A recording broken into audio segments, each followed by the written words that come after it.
Good morning, folks. This is Steve with Backyard Fed. Just wanted to go over today. I know a lot of people go and they buy the expensive Miracle Grow or other potting soils. It is a lot cheaper if you make it yourself. Um, so I just kind of wanted to go over that. Um, my method of making potting soil might be different than other people's methods. I do start my base with peat moss. I know a lot of people don't like peat moss. They would rather do cocoa coir or something else. But my mix is about 50% peat moss. I also sometimes will add some of that Miracle Grow potting soil. It just depends on if I get it cheap or on sale. But what I like to do is actually take my own compost that I make outside. Um, the compost that I do is it's a cold compost. I basically just let the chickens compost it for me. I'll pile it up over there. The chickens go in, they scratch it. I gotta scoop it back in all the time. It's kind of a pain in the butt, but it makes extremely good compost. Breaks everything down really fast. Got a lot of microbes and everything else in there. So I will take 50% this, 50% my compost, and I will mix those together. Now, the other steps that I do is I will add my perlite. This works really good for the drainage and stuff like that. Helps retain some stuff in there. The only thing I add to my compost is bone meal, and the reason I add the bone meal is it's really good for the roots. I only take about 1 cup. I use a big tote here that I mix everything in. So I'm getting ready to do my seeds. The bone meal itself will actually help root growth. It doesn't help with any of the green or anything like that. It's just for the root growth and the development of the roots. When I'm going to transplant my plants out, I want to have the best root system I can before I get them outside to the native soil. Another thing that I add, I don't know how well you can see this on TV, but this is coconut activated charcoal powder. And it's really fine dust. I also add that to my mix. And the reason that I do that is because it helps retain moisture and stuff in the soil. I know the peat moss does and other things too, but this just gives an extra, I don't even know how to explain it. Like it adds a lot to the plant's health, plus holds moisture, and it just makes for a really rich soil for them to get started off in. Here, actually, let me show you guys some of my soil real quick. Got it mixed up here. As you can see, this is my soil here. I don't know. Hopefully you guys can see that. But it's literally just the peat moss, some compost. You'll see there's a couple little wood chips and stuff in there. But yeah, that's all I do. That is all I do for my growing mix. And that's it. Now, another thing is, my wife went online. She ordered some lemongrass. She wants some lemongrass this year. So I am going to get some of that planted. But yeah, that's really it, folks. If you want to save a lot of money and you want good soil, all you have to do, I mean, you can use topsoil with your peat moss or your cocoa coir.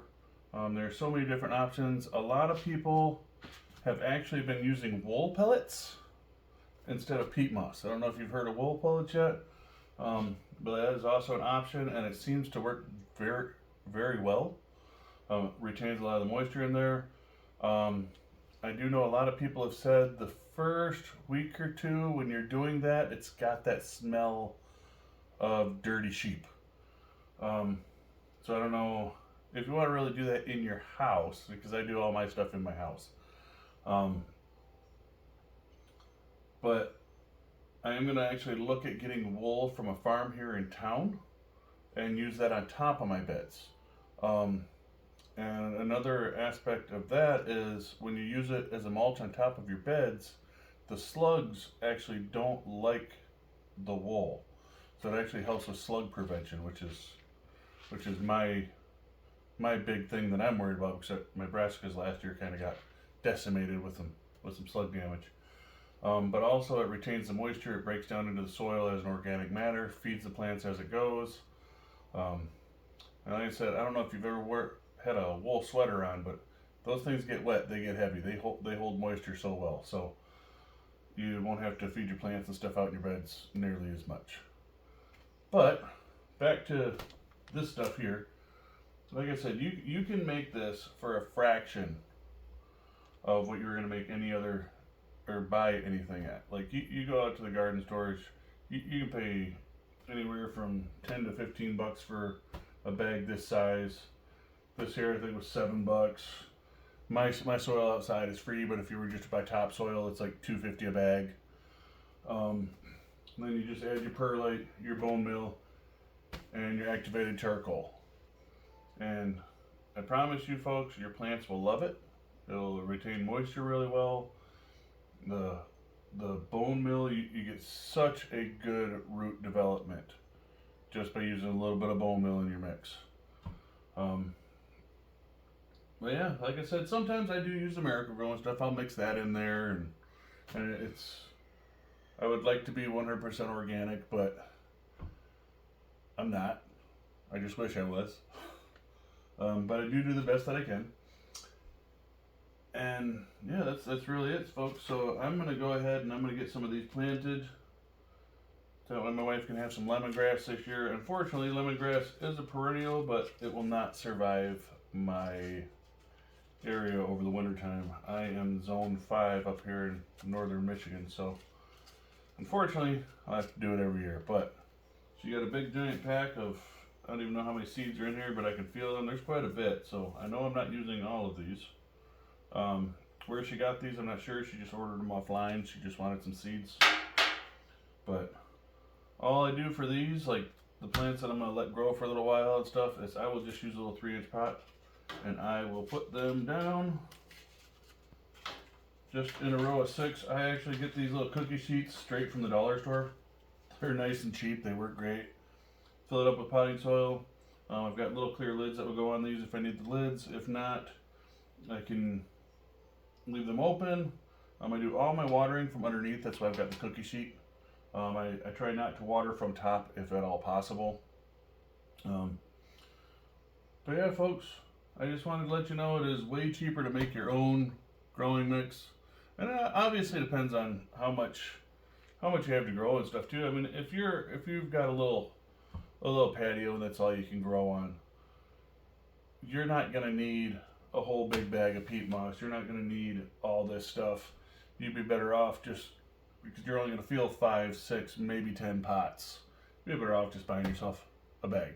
Like, you're not gonna need all the extra stuff. You're gonna need to store it and put it away until next year, everything else. So I mean, we all have our different scenarios that we're in and stuff, but if this is something that works for you and you need to have more seeds planted, like I've got about 1,000 onions planted already. And got a few other things going in there, but so I'm growing quite a bit. That's why I prefer to make my own. But like I said, if you're in a little apartment, all you've got is a small balcony and stuff, just buy your mix. Nobody's gonna hate on you for buying your own mix. All right, it's your garden, it's your life. Grow the way you want to grow. Enjoy the food that you grow. That's the most important part. Grow what you can where you can. Don't say, well, I've only got a little patio or a small porch, or I've got a big backyard and I don't know what to do with it. Like, start growing your own food. Start growing your own food. The food will taste so much better. You'll feel better. Makes your yard beautiful. Just start growing your own food. You will absolutely love it.